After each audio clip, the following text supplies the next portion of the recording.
करके जो आपने सारी बातें रखी हैं, आपने कहा कि अकाउंटेबिलिटी होनी चाहिए और सारे ऑफिशियल्स पे स्ट्रांग एक्शन होना चाहिए। ये तो जो हमारे पास, देखिए, जो हमारे पास सबसे पहली प्रिलिमिनरी रिपोर्ट आई, इंक्वायरी रिपोर्ट, 2 दिन में प्रिलिमिनरी रिपोर्ट ही आती है, उसमें 2 रीजंस सबसे मेजर निकल के आए।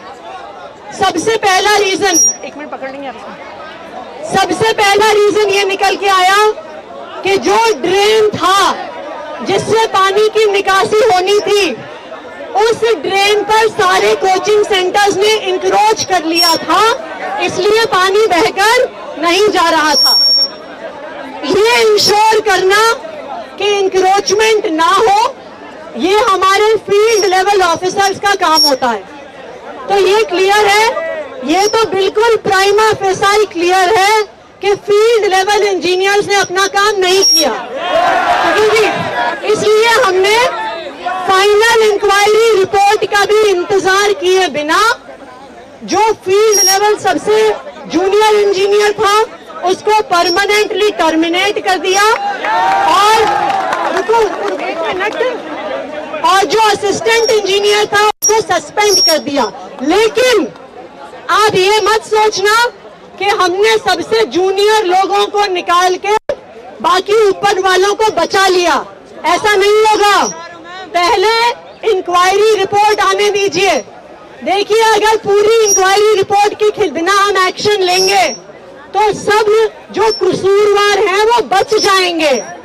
पहले मैंने 7 दिन का समय दिया है, एक मैजिस्ट्रियल इंक्वायरी होती है। आप लोग यूपीएससी की तैयारी कर रहे हैं, सीआरपीसी के सेक्शन 2G में बनती है वो, और ये जो भारतीय नागरिक सुरक्षा संहिता में बनी है उसके सेक्शन 173 में एक मैजिस्ट्रियल इंक्वायरी का प्रावधान होता है। वो कोर्ट ऑफ लॉ में एक लीगल इंक्वायरी होती है, वो सिर्फ किसी एक अफसर के साइन से नहीं होती, वो क्रिमिनल प्रोसीजर कोड के तहत होती है। जो मैजिस्ट्रियल इंक्वायरी है उसके तहत जो भी अफसर जिम्मेदार पाए जाएंगे, चाहे वो छोटे से छोटा अफसर हो या इस शहर का सबसे बड़ा आईएएस अधिकारी हो, सब पे सख्त से सख्त कार्रवाई होगी, किसी को भी बख्शा नहीं जाएगा, मैं आपसे वादा करके जा रही हूँ। लेकिन जो बेसमेंट में लाइब्रेरीज चल रही हैं या जो भी वायलेशन किया जा रहा है उस पे सख्त कार्रवाई होनी चाहिए। ये आप लोगों की जो ये डिमांड है उस पर ऑलरेडी काम शुरू हो गया है। दिल्ली के 30 बड़े बड़े कोचिंग सेंटर्स के बेसमेंट्स को सील कर दिया गया है। 200 और कोचिंग सेंटर्स को शो कॉज नोटिस दे दिया गया है। नोटिस के बाद 48 घंटे का समय देना होता है, 48 घंटे के बाद उनको भी सील कर दिया जाएगा। लेकिन किसी अफसर को हमने सब अफसरों पे एक्शन होगा, सब जो बायलॉज हैं उनके अनुसार एक्शन होगा। लेकिन जो सबसे जरूरी चीज है कि आपकी लॉन्ग टर्म जो ग्रीवेंसेस हैं उनको एड्रेस होना जरूरी है। तो इसलिए, और ये सिर्फ आपके लिए नहीं, आप लोगों में से कुछ आईएएस अफसर बनेंगे, आपके बाद बहुत सारे और लोग भी आईएएस की तैयारी करने आएंगे।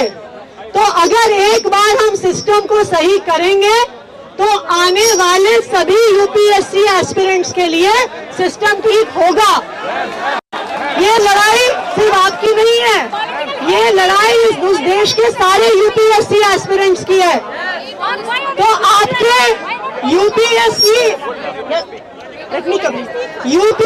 एस्पिरेंट्स के लिए और आपके अलावा जो बाकी कोचिंग सेंटर्स में भी लोग तैयारी करते हैं, बैंक के एग्जाम की, जेईई नीट की, उन सब के लिए जो आपके सारे इश्यूज हैं, which includes regulation of fees, जो आपके इश्यूज हैं, रेंट, ब्रोकरेज, जो आपके इश्यूज हैं, हाई इलेक्ट्रिसिटी कॉस्ट, जो ग्रीवेंस रिड्रेसल मैकेनिज्म की आपकी डिमांड है, उसके लिए दिल्ली सरकार एक coaching institute and other allied businesses regulation का कानून लेकर आएगी। आज हमने उसकी घोषणा करी है, जो कोचिंग इंस्टीट्यूट्स को रेगुलेट करेगा और उसके एलाइड बिजनेसेस,